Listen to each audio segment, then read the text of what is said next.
It seems like finally, just maybe, the government is getting serious about getting tough on Canadians who choose to go abroad to fight alongside ISIS. You'd think it would be a no-brainer that if anyone even makes a step in that direction, we'd throw the book at them, lock them up, and throw away the key, but that is not how it has been unfolding in recent years. We know that there are dozens of Canadians, at least 60 they tell us, but my investigations lead me to believe that there are more, at least 60 who have gone abroad or attempted to go abroad to join and fight for ISIS who have returned. The total number of people who have gone abroad is actually believed to be in the couple hundreds, because some of them were killed, some of them are still there, but at least 60 of them walking around freely on Canadian soil with impunity. A couple of them even did media interviews pretty much laughing at the idea that they feel they will never face the consequences, even though this is a very serious criminal code offense. New provisions brought in not too many years ago say that leaving or even attempting to leave to join a terror group abroad a serious offense, to say nothing of treason charges that frankly we should throw at these guys, given that ISIS has named Canada as one of its desired targets. So what's new? What did we learn? Well, on Friday, charges were issued and announced against a 22-year-old man originally from Guelph, Ontario.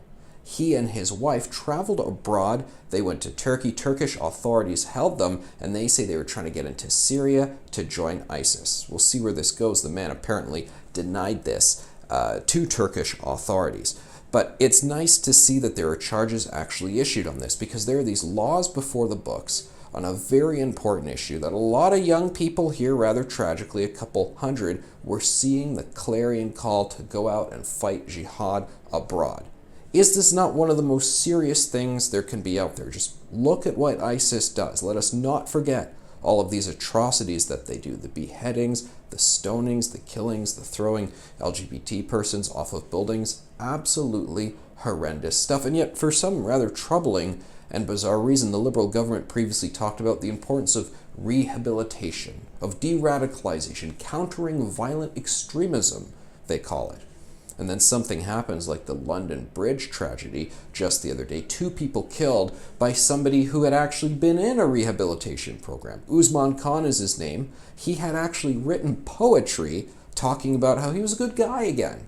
And he wrote that poetry before he went and did this attack that left 2 people killed, one of them being the man who was a coordinator of that very rehab program. So rehabilitation, not the way to go, at least not when it comes to hardened ideologues who join these extremist organizations like ISIS. The government has to focus on prosecution. You want to put someone in a program, fine, do it, but do it from them being behind bars. Now, one of the reasons that we've been told as to why these 60 have never really faced any legal challenges, the ones here back in Canada, is because it's very hard to get the evidence needed to take them to court and see for certain that you can get a conviction. So they say, well, what's the point? What's the point of charging them if we can't know 100% certainty whether or not we're going to get a conviction?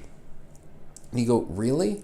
That's your excuse? And the reason they say they don't have the evidence is because Iraq and Syria, other countries that are, of course, a mess. There's no record keeping going on. Filing cabinets have been burned. There's no police forces or not rigorous national police forces that they can rely upon to help them as policing partners in all of this. Okay, fair point. And that may apply in some cases, but in all 60 of them, some of these people, the ones who have been bragging to the media, one New York Times podcast they spoke to, one guy told his whole story. You would think that they are pretty much opening up about it and giving evidence that they're admitting to this. You think a few of these people might actually just plead guilty the moment they walk in the door. Why not give it the old college try? The idea that prosecutors only take things to court if they have a 100% slam dunk case is total nonsense. The Jean Gomeshi case, of course, was a very high-profile one, obviously completely unrelated charges, but they still went ahead with it, and he walked. The Mike Duffy case, clearly something of a bit of a political show trial, because they threw, I think it was 31 charges at the guy, and he was found innocent. He was cleared on absolutely all of them. So you want to tell me that you're willing to throw the resources of the state, taxpayer dollar, mess up the lives of these guys, and that's okay, but you can't do it for hardened ISIS terrorists? Incredibly troubling. this disconnect that we see. But at least this new case suggests maybe, just maybe, things are beginning to change and it's heading in the right direction.